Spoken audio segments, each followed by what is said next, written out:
Hello, welcome to another Bear Good Group video blog. How did my property taxes go up when my home's value went down? Here's how. Taxes are levied on taxable value, not assessed value, which is supposed to be 50% of market value. When you first buy a home, the local assessor determines what the state equalized value is. The taxable value is set at that same value by law. Then, the taxable value increases up to 5% or the rate of inflation, whichever is less. And this is why your taxes can increase as your home value decreases. However, the taxable value can never be higher than your assessed value. So when your property is eventually sold, the state equalized value becomes the new tax base and the process starts again. By the way, we're standing inside of one of my listings. Check out the cool stainless steel appliances, mint condition. Lots of character in this home. Find more photos and pricing at our website.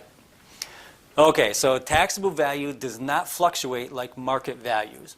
By law, it can only increase each year, assuming there are no changes to the property. But it cannot exceed the state equalized value. To figure what you would pay in property taxes, you take your millage rate times your dollars per thousand. Example, if your millage rate is 32 and your taxable value is 50,000, you would take 32 times 50, which is 1,600. And that's the tax you will pay for that year. I see a lot of confusion among people that assume certain areas have high taxes because of the schools.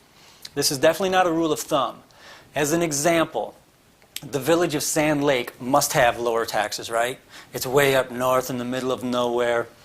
Actually, it's substantially higher than any Forest Hill School's millage rate. Plainfield Township, Comstock Park Schools, higher than Forest Hill Schools as well. That being said, East Grand Rapids has the highest taxes of anybody in Kent County.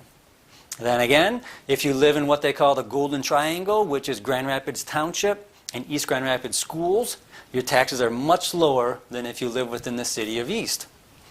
What is a rule of thumb is that township taxes are almost always lower than cities or villages, regardless of school district. One last thing, you should always check to make sure you're being taxed as 100% homestead.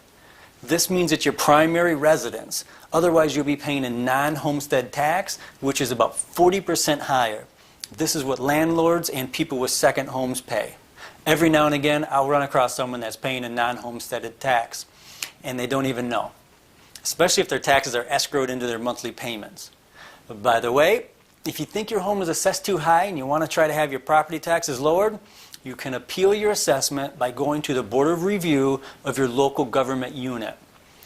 But you may be able to resolve your issue by first contacting the local assessor.